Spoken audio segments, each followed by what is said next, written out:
So let's take a look at the official material for 152. We're down to Chapter 10, which is Enterprise Technology, Enterprise Services. So let's talk about this.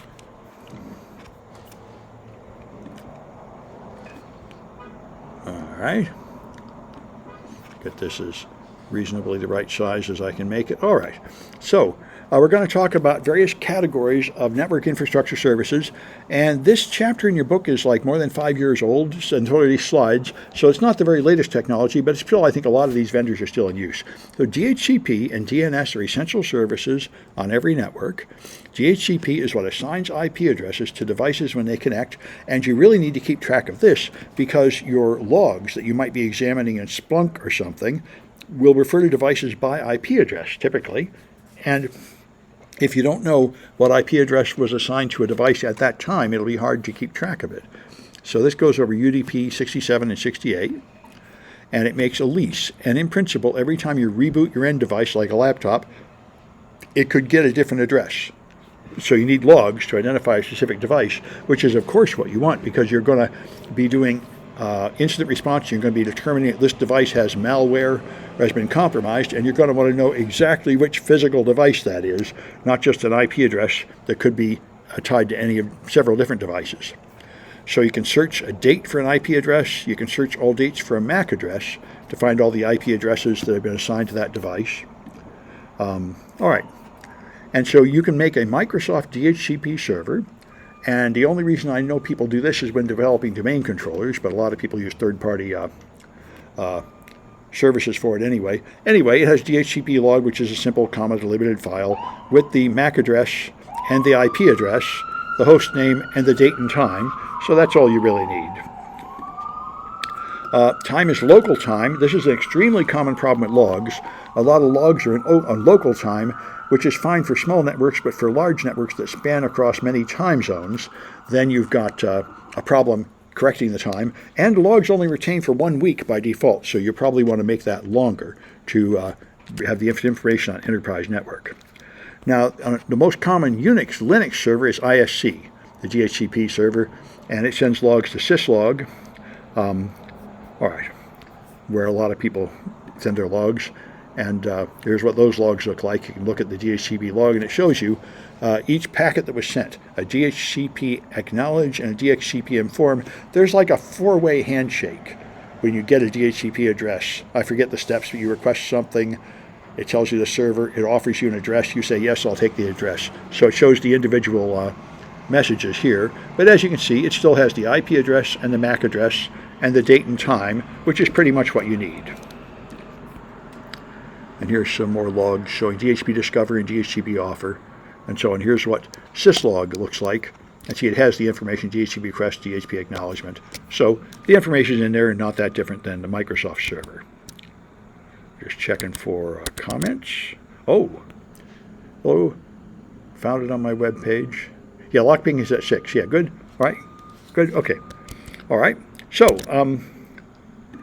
DNS is, of course, big. You resolve alphabetic domains like ccs.edu to IP addresses, and your DNS logs will therefore show every domain that's been visited on the network, the IP visiting it, and the time, so it's very helpful. The problem is malicious servers change their IP address frequently. So ISC bind is the most common DNS server, yet logging is off by default because they're very, very concerned about performance. They want to handle many DNS requests per second without a very powerful server. So you have to turn on logging if you want it. And in Microsoft DNS, again, logging is off by default, but you can turn it on. You go to the debug logging or event logging, you choose what to log, and so down here's the logs you'll get. It's trying to resolve yourname.com, 4chan.com, google.com, and so on. It's showing these requests, and I guess the replies will be somewhere, although I'm not seeing the replies here. But anyway, same kind of thing. And you can do network level DNS logging, which is what a lot of people do. They record the packets coming into their DNS server from all the people on the network, and then you know everything everybody's doing from a single place, as long as you don't let them use other DNS servers. And if you don't control the server, then it would be a problem if you let them use encrypted DNS, which is DOE, DNS over HTTPS. So this is an issue at companies. You want to make sure you do control all the DNS traffic and you can examine all the DNS traffic. So you wouldn't want to let people configure local third-party DNS servers like 8.8.8.8. Then you would lose control of the information about that. And DNS is also commonly used as a security measure to block malicious domains by refusing to resolve them. That's what OpenDNS does, which is now, I think, part of Cisco. So let's try a Kahoot. I should have them available here. Is it DORA? Well, I don't know about DORA. It's no DOH. DNS over HTTPS is the encrypted DNS, if that's what you're asking. And I should have 10A right there. Good.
All right. Oh, hello. I'll turn that back on.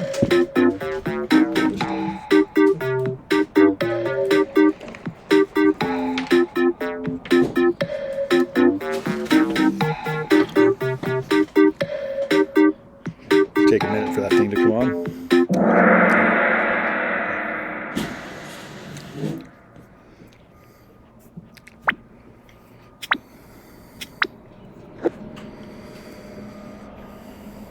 All right, so which one of these causes your IP address to change? Yep, DHCP, of course. All right.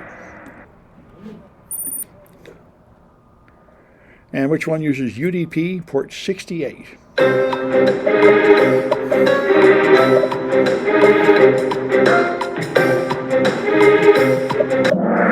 Also DHCP, 68 and 69.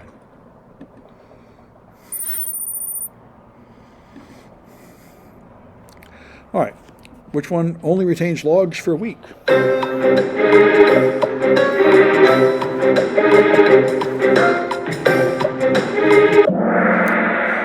Microsoft's DHCP. All right, good.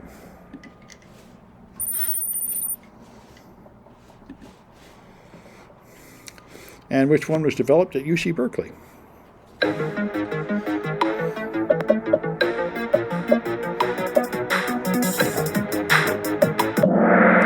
Yeah, Bind apparently came from Berkeley. All right, good.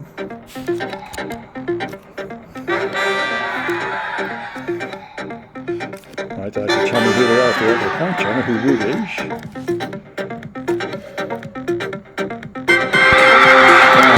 You know who that is. Oh, good. All right,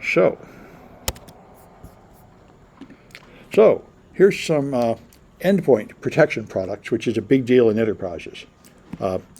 So one thing you have to do is do software license monitoring. You have to keep track of how many copies of Photoshop and Microsoft Office and so on you're using, so you know whether you paid for enough licenses. And this, of course, tracks execution history of every application, and that's useful for other purposes. Now you know what executables have been running on the network. So attackers often copy a hacking tool, run it, and then delete it. And so this will be recorded in the software license monitor log. Even if the binary has been deleted, it will say each application has a separate key, and that'll show you when it was started, when it was last started. And so you'll see something that was only used once and then never used again, which is pretty suspicious in an enterprise, where you typically only want them using like the 10 applications you put on the machines, and they're expected to use them frequently. So there's a browser to parse the keys. There's something called Redripper that'll do it, to export the registry data and examine it off in a spreadsheet or some other convenient software. So look for low total runs, suspicious paths, like running from the recycle bin or other places like temp folders would be a suspicious mark that that's probably a criminal using something unprofessional. And then you look for several rarely used utilities run quickly together, like NET, CMD, AT. These are typically indicating living off the land attacks, which is very much the rage now. Instead of using malware, you just use real system utilities to do things. And again, they're system utilities that are not commonly used by an ordinary computer user. So their use would be suspicious. Let me check the comments. Mr. Kahoot. Oh my goodness. All right. Well, I'm glad you're here back, Rouhani. All right. Oh, good. Someone had the DHCP process. Discover, offer, request, act. Thank you. You remember the DHCP steps better than me. Good. All right. So suspicious usernames, a user account that hasn't done much, accounts that shouldn't normally access the system. One thing that's commonly used is service accounts.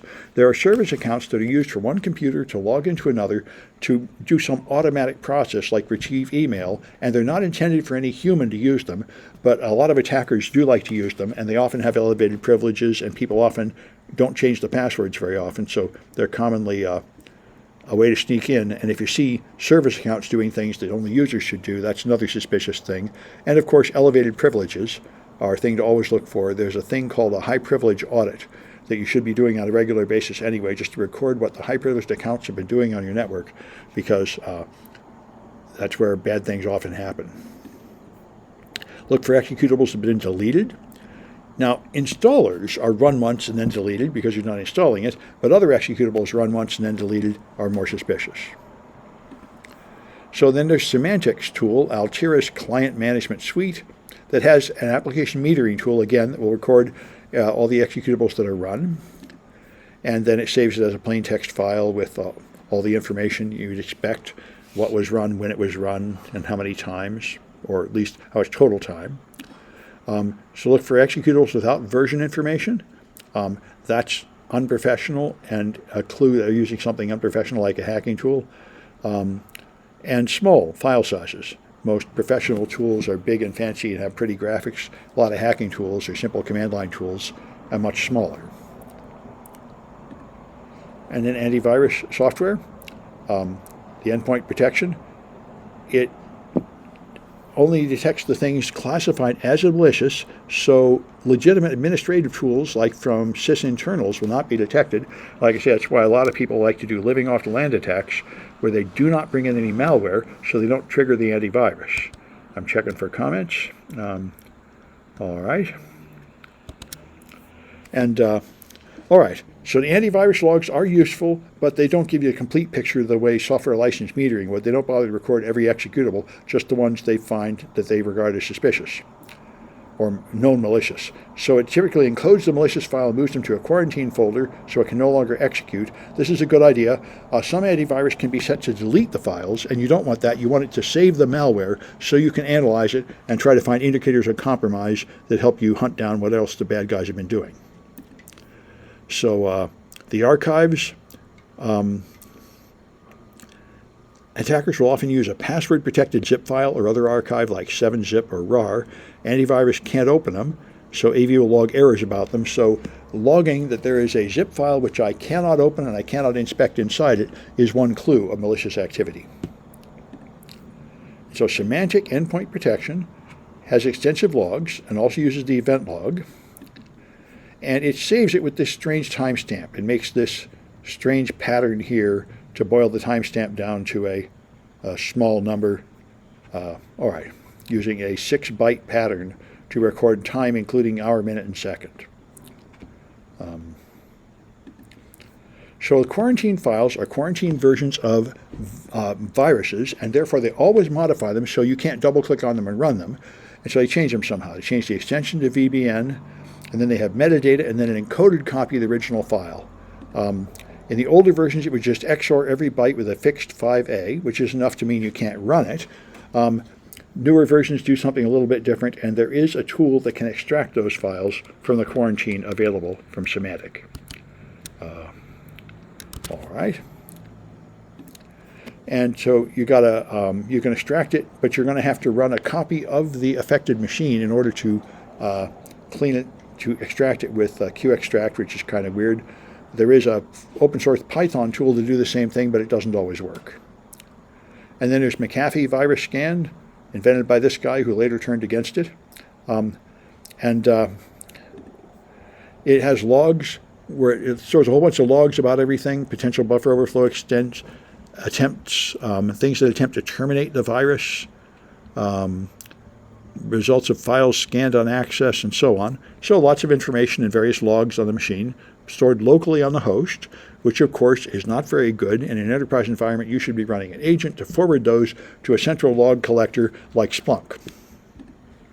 So on-access scan and on-demand scan shows files that were quarantined or deleted, and those are the most useful. There's also Microsoft Windows event log events about that. When it quarantines them, it stores files with a BUP extension, with metadata and the file, again, XORed with a fixed byte 06A, and then compressed into OLE, so you can extract them with 7-zip to restore the original virus for analysis. Of course, on a safe analysis machine. And so here's metadata for a PM dump hacking tool, pwcrack PM pwdump.a. pwdump is one of the tools to dump password hashes off a machine, so it's warning you this is a way to steal passwords. And here's the original name, C Windows System 32 pwdump.exe, so that's what the name is.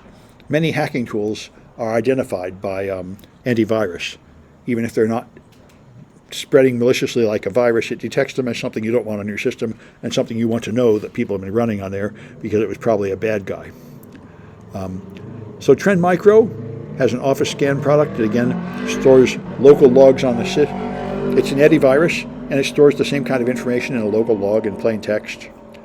And it stores quarantine files that you can decode with VS encode it gives you. All right, so they all do essentially the same thing in slightly different ways.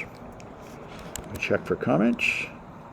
What does it mean for a file to be XORed with a 6-byte? Well, you take each byte and you XOR it with another byte. So you turn it into binary, and every place you have a 1 in the key, you flip the byte, the bit, and otherwise you don't flip the bit. So it translates each byte into another byte in a deterministic way. You can XOR it again to bring it back, but it's a very simple form of encryption, and it doesn't actually hide anything to where it can't be recovered, but it scrambles the data so the file will no longer run. So if somebody finds it and double clicks on it, they won't infect the system. That's the idea. All right, let's take a look at another Kahoot.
Okay, guess I'll wait a bit more.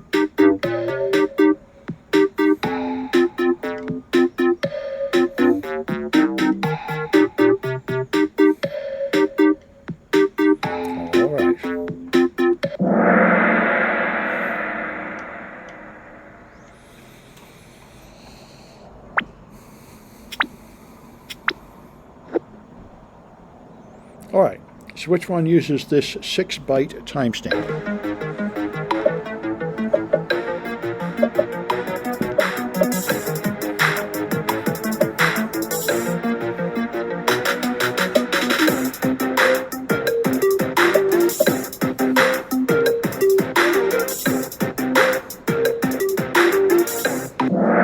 Semantic endpoint protection, I think because it's very old.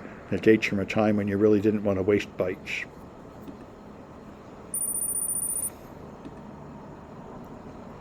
All right, which one stores execution logs in the registry?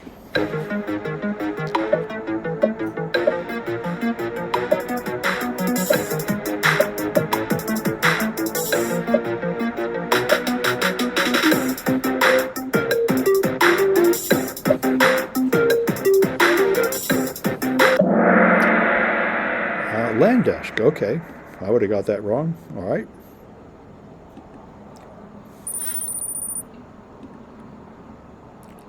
All right, which one creates BUP files?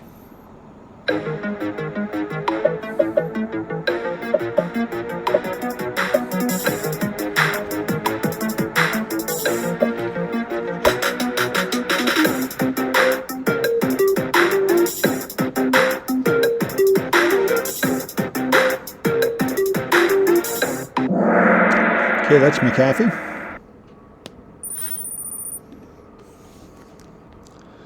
And which one of these is not a suspicious event?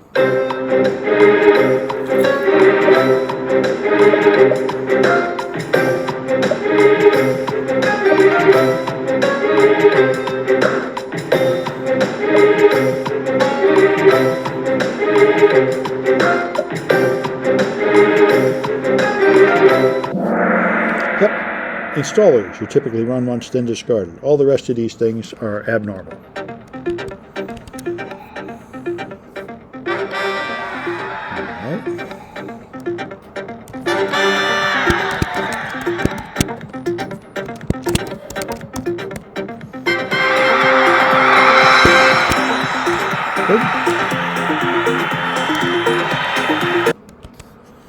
All right.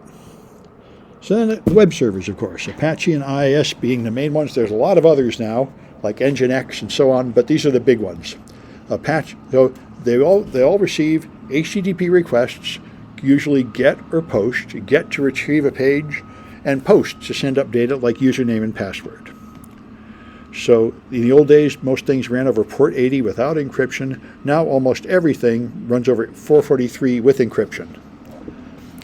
You can run many websites on the same server, and that means if one of them gets compromised, it could affect them all, but it's very commonly done. So you got log files stored in plain text on the web server that shows you the IP of the client, the URL requested, and the method and result. So you see all the requests coming in. And so you can search for requests during a certain time frame when their attack happened, or from certain IP addresses, or for certain URLs, or containing a given user agent string. These are all ways to narrow down the logs to find events related to an attack. And we did some of them in Splunk. And so load balancing is an issue. You typically, only small sites have only one server. Big sites have a whole pool of servers, so if one goes down, the other can take up the load. And therefore, the web server logs will have the IP of the load balancer, not the client. And you'll need to correlate these logs with load balancer logs with the web server logs. So it's like network address translation. It'll be kind of an issue unless you configure your load balancer to pass through some details about the client with one of these X headers. And the same thing's true of Cloudflare, which is a reverse proxy you put in front of your server. You can add extra tags to the requests going through, so it records where it came from. Check for comments. The log files have to be stored in plain text. As far as I know, they do. I don't think Apache gives you any, or IIS gives you any option to encrypt them by default. You'd have to write that yourself if you wanted to change it. It's a good question. Anyway, it's very common for attackers to attack web servers, typically PHP-based web servers like the really popular one, WordPress. These things get hacked all the time because PHP very often has a parameter including a file name, and you can change that parameter, which is called local file inclusion, and you can send data to another file on the server. So there are ways you can upload a file or that technique or others, and then you upload a PHP file of your own and use it. Now you have a shell to control the server. So it's quite often that web servers get hacked and people gain the ability to alter the contents of the web server itself. That's why it's not a good idea to put any secrets on a web server. And then, of course, there's obfuscated PHP. This is a really common thing. I've done a lot of these. You'll see this kind of garbage, like variable names that are just long random letters. And then some kind of command is being reconstructed here, letter by letter. The 43rd letter, then the 20th letter, then the 21st letter. This is how they build a command so you can't easily see what it is. And there's online PHP deobfuscators, and you can, I've analyzed these by just putting in break statements to stop it partway through or removing part of the code. And it's easy enough to get the obfuscated PHP to deobfuscate itself, but it's very easy to make a mistake and run it. So whenever you're analyzing any kind of malware, including PHP malware, you should always be in an isolated virtual environment, because I have executed the payload by mistake when I thought I was just examining it. It's an easy mistake to make. So Apache is the free open source web server, almost always run on Linux. It's got a whole series of configuration files, and if you put configuration statements in one, it can find it in any of these, so it can drive you nuts hunting around for which configuration controls something. They don't just have it in one place, which is kind of annoying, but that's the way it is. And you can make log files, access log and error log. They're typically there, and you'd have to add something to it to log x-forwarded 4 headers. So here it's recording a get, download, this number.txt, an HTTP, a user agent string, and the IP address of the client, and the date and time. So, that's enough information to get some clue about who's been doing what on your web server. And so your web content is usually var www or var www HTML. That's where all the web pages will go. You can often change it somewhere else, and utilities like WordPress will change it somewhere else. So you can search for the root directives in the configuration file to find out where the actual web page is being served from. Now, Microsoft's IIS is just Microsoft's web server to do the same thing. Early versions, like back in the days of Windows NT in the 90s, were notoriously, outrageously insecure, like many Microsoft products at that time, but now they're much better off. And you have a config file which shows the default website, and this is the normal default C inetpub www root. That's the default location. It is a recommended security procedure to move that somewhere else because bad guys expect it to be there. And this tells you where the log files will go, and so on. So the log files contain the date in year, month, day format. So this is the year, the month, and a day. So this is February 20, 2014. And all right, it can also have logs elsewhere, but they're plain text and encoded with UTF-8, so they can include non-ASCII Unicode characters. Because remember, Microsoft software is all international. It's all commercially important languages are supported because they want to sell it all over the world. And you can just change a language setting in Windows operating system to have it display your stuff in Arabic or Chinese or any other language you want. So the log file has a lot of fields up here: date and time, source IP, method, user agent, and so on, and also date and time, of course. All the usual stuff. Check for comments. Right, okay, good. So then there's database servers. There's a few of the really big ones. Microsoft SQL is a big one.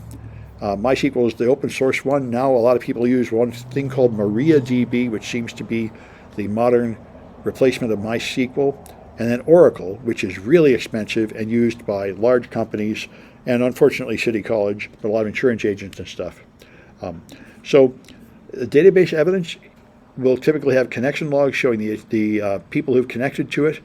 Error logs and query logs are typically disabled. Like DNS servers, people are very concerned that their database server should be efficient, able to handle many requests per second, and the logs would slow it down. So if you turn on the query logs, it will lower your performance of your server, but you get a lot more information.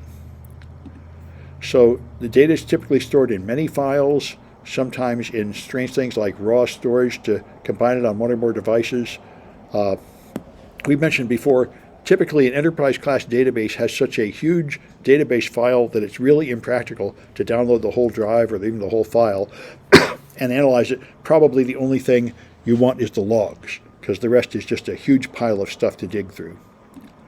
So Microsoft SQL has a free version and a pay version, and it doesn't log client connections by default, only failed connections. I say the default logging is really scanty to keep performance at the maximum.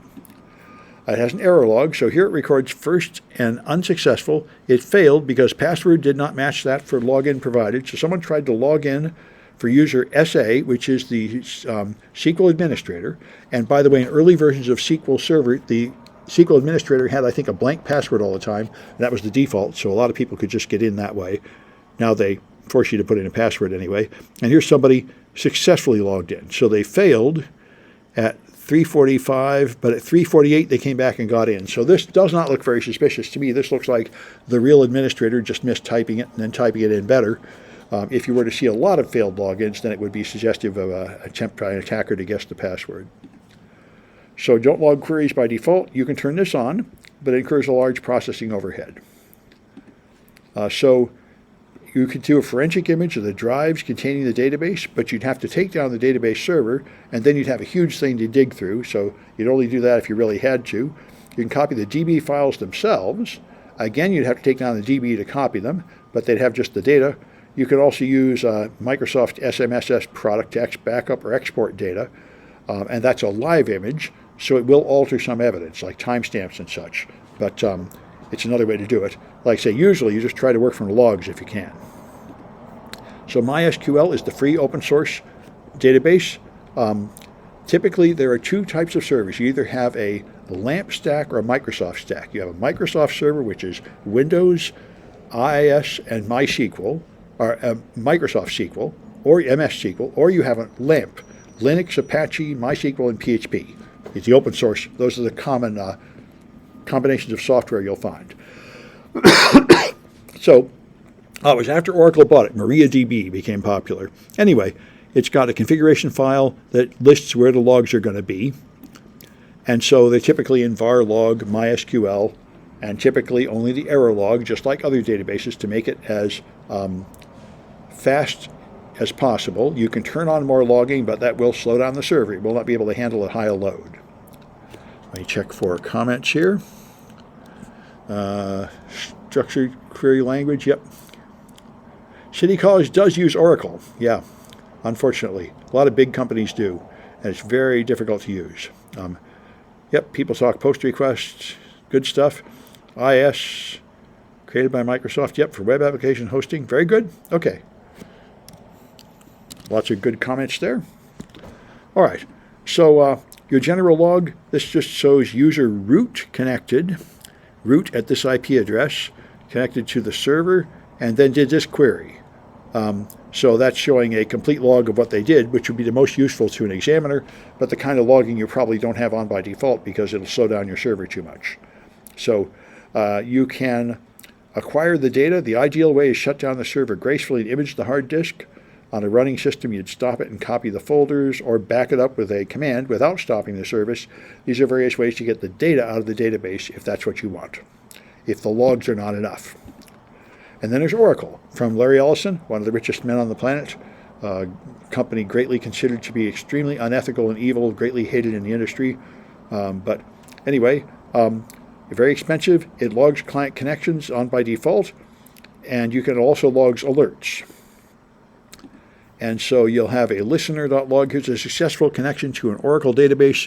Connect data program is some thin client, looks like an identifier, JDBC or a Java client coming in. And here's a user named Bob, an address showing an IP address, and so on. So it gives you some information. It doesn't indicate success or failure, which is pretty rude. You would normally like to know whether it succeeded or failed, but you don't get that by default on Oracle. All right. Got another Kahoot. Yeah, a lot of people are mad at Oracle.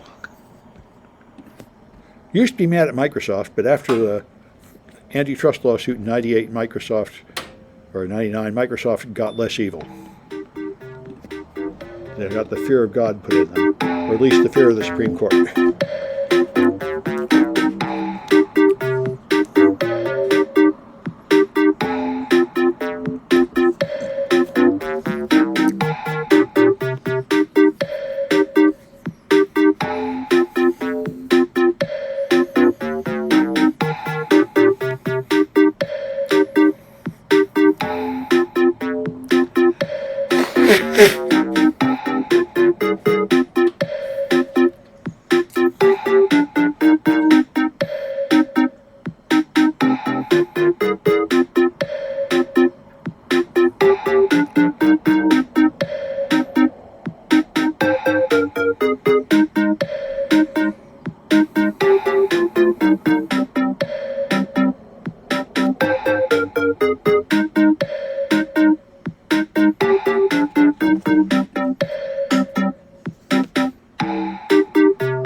All right, free open source software. That's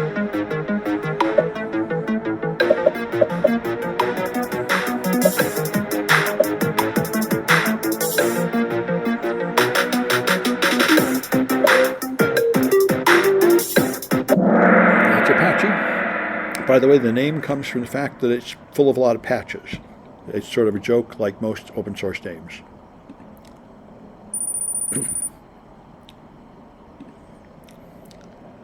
All right, which one of these conceals client IP addresses from server logs?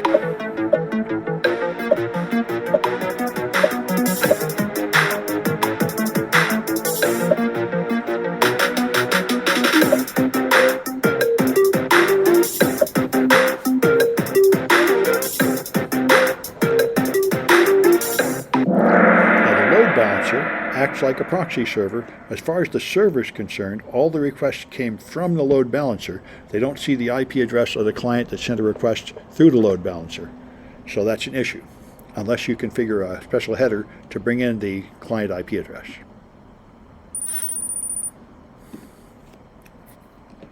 All right, which one is free but not open source?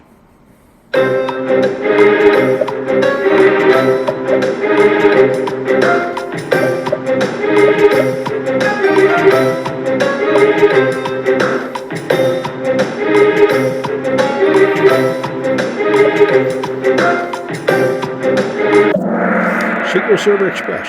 I wonder if it's still around. I've never used it. Anyway, that's the free version of Microsoft SQL Server.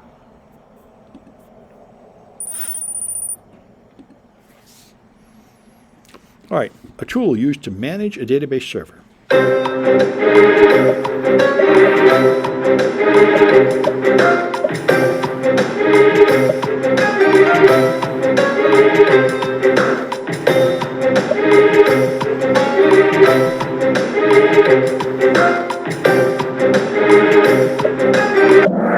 SSMS is one of Microsoft's tools to manage servers. Microsoft has a lot of these tools they give you to manage their other server products.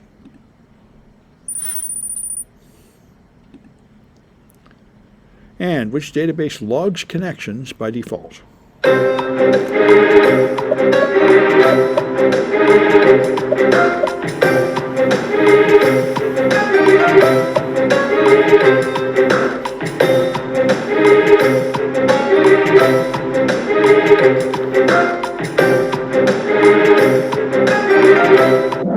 Yeah, Oracle does. The others don't.